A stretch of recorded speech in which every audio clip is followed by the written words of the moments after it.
At last, the day arrived when I could escape the constant sight of your face. Those freeloaders, who did nothing but consume without contributing, needed to go. They should be grateful for the charity they've received all this time. Understood, I declared. I won't be coming back. Thank you for everything until now. Swiftly, I gathered my essentials and bid farewell to the place I had called my in-laws' home for many years. As I left, my mother-in-law wore a satisfied expression, relishing my departure. However, only I harbored a certain poignant truth. My name is Sarah. I'm 32 years old and work remotely from home. Married to Alan for 5 years, our marital bliss took a turn in our 4th year when Alan's previously robust father fell ill, necessitating our presence and care. Initially resistant to the idea of living with my in-laws, I acquiesced due to Alan being their sole source of familial support. Despite contemplating quitting my job for his care, my company permitted me to continue working remotely, considering my past performance. The complications with my in-laws began immediately, familiarizing me with the notorious mother-in-law and daughter-in-law dynamic. Sarah, hurry up and tend to the cooking and cleaning. How long will you be lazy, avoiding your household duties? Scolded my mother-in-law. I'm working right now. What are you talking about? I'm always clicking away on the computer, I retorted. The truth was, amidst household chores and caring for my ailing father-in-law, I utilized my skills to regain my pre-crisis salary. After about 3 months of intense effort, when my earnings matched their previous peak, I felt genuine joy. However, the reason for my relentless dedication lay in the financial reality. Alan's income alone couldn't sustain us. Despite my hopes that life would finally ease up, the struggle continued. I contemplated setting aside some savings, but inexplicably, circumstances grew increasingly challenging. It felt as though the funds in my wallet were in a constant state of decline. Intrigued by this, I scrutinized our expenses and discovered that Alan had been indulging in lavish spending. Furthermore, my mother-in-law exhibited a penchant for extravagant habits. Alan, always eager to please others, extended his generosity beyond work lunches, using our credit cards to fund drinking parties. My mother-in-law, juggling numerous hobbies with friends, liberally paid for lessons and social gatherings. Despite their profligate ways, the burden of household chores and caring for my ailing father-in-law fell solely on me.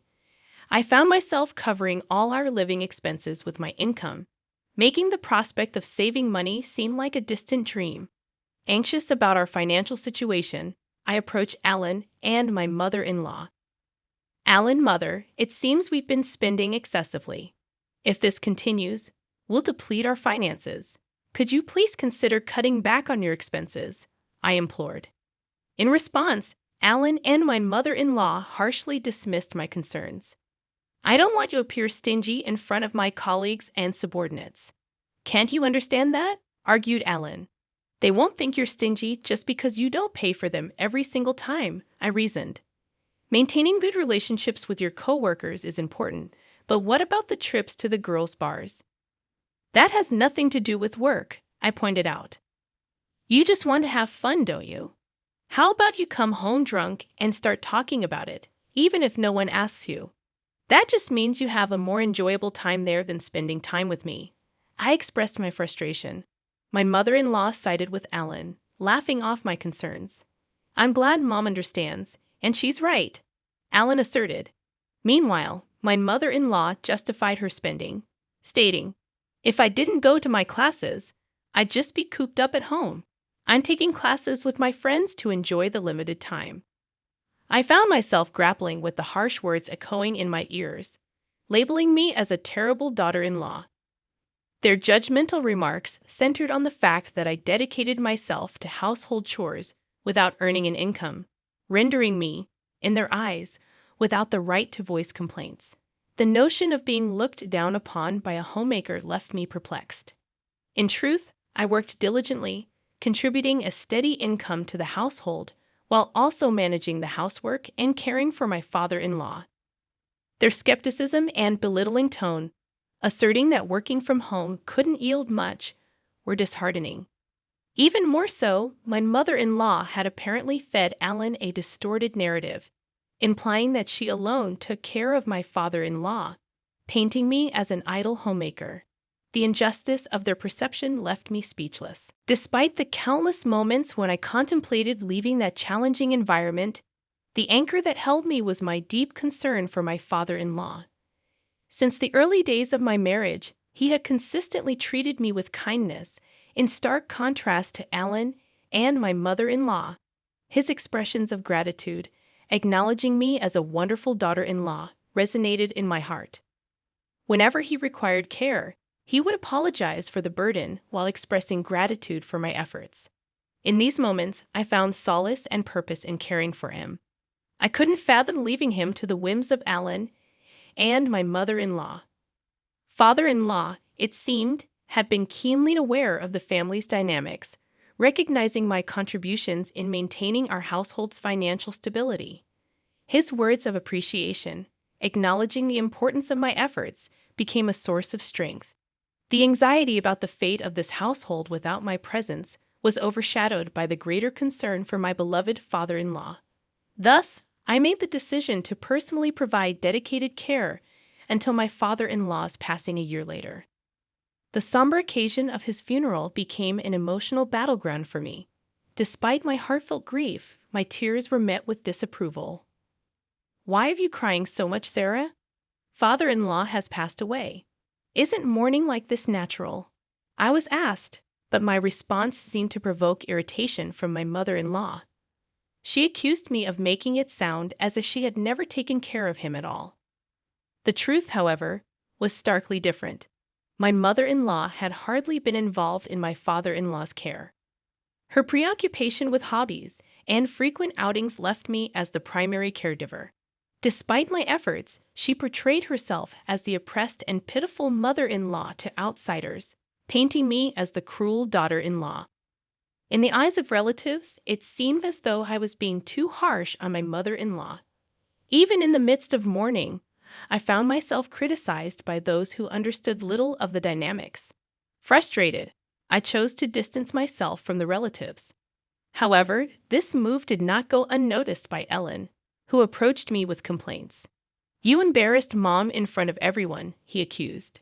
"That doesn't make any sense. I was only crying about father-in-law's death. Despite that, your mom told me it was strange for me to cry. I never said she hadn't taken care of Dad at all.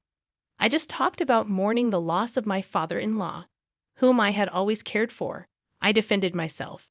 In the escalating argument, Ellen accused me of insulting his mother and suggested that if it bothered me so much, I should have cared for his father myself.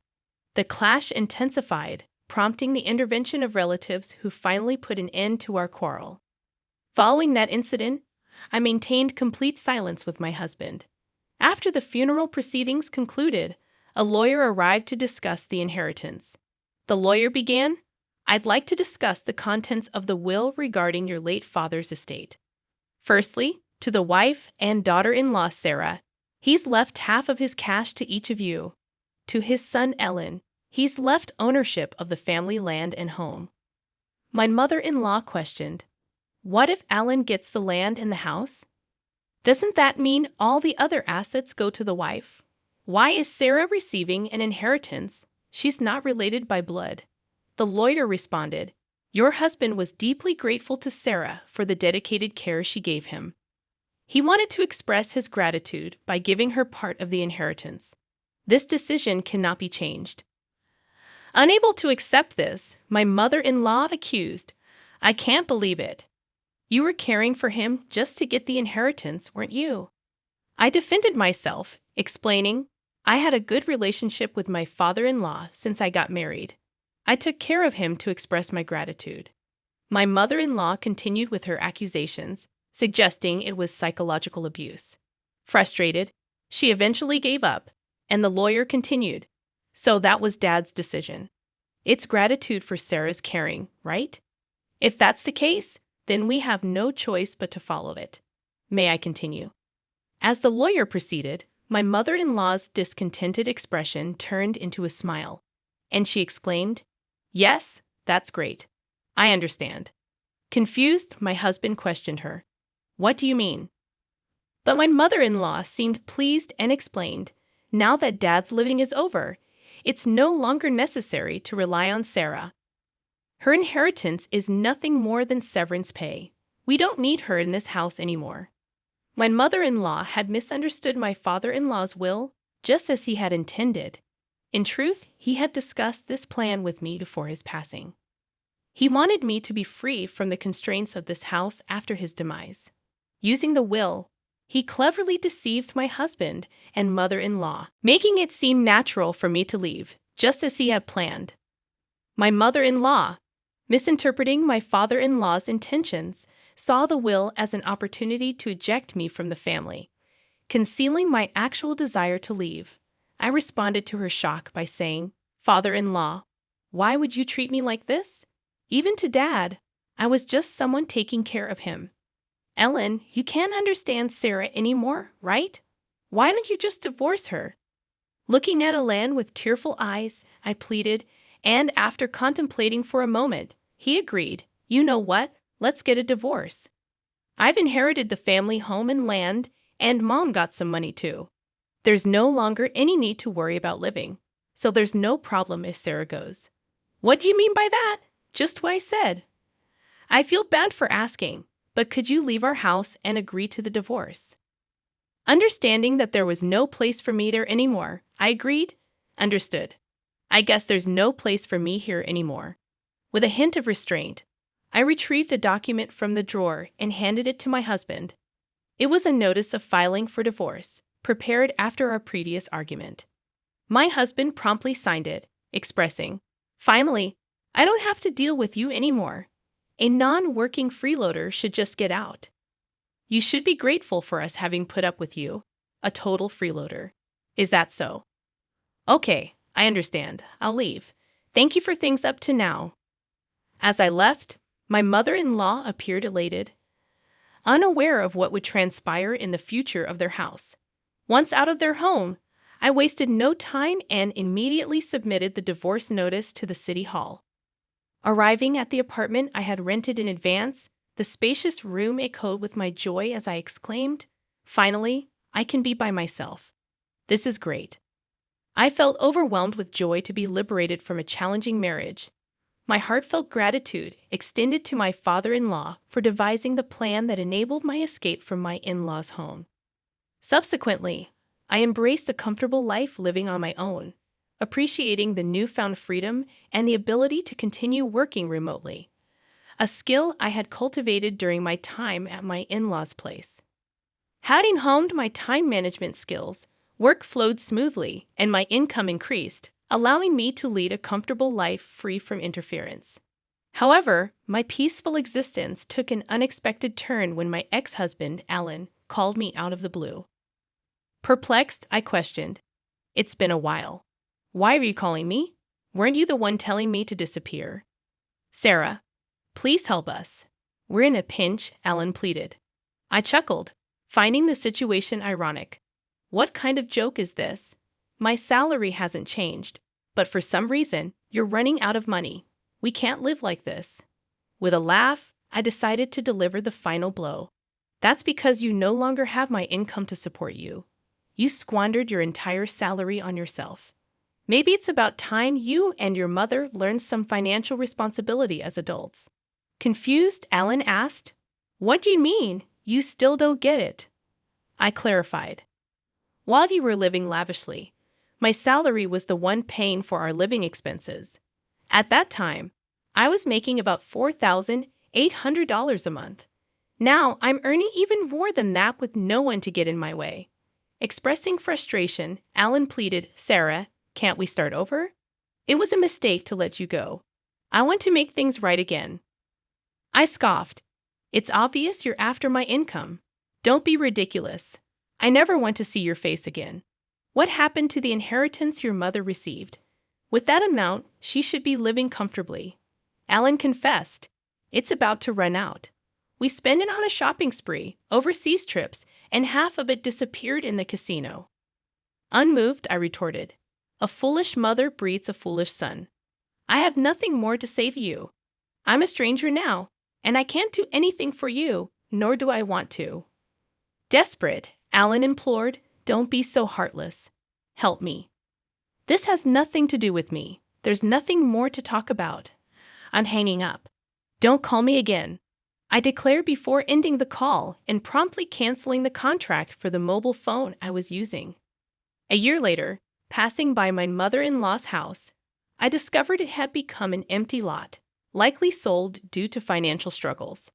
Unperturbed, I continued with my newfound spare time, attending a wine class I had long been interested in. There, I met a man 2 years my senior who took me seriously. After a year and a half of dating, we got married. He is the ace of a well-known company, humble despite his high salary, with a warm and wonderful character. We respect each other's careers, leading to a fulfilling married life. Reflecting on these changes, I can't help but feel that this retribution was, in a way, a gift from my father-in-law.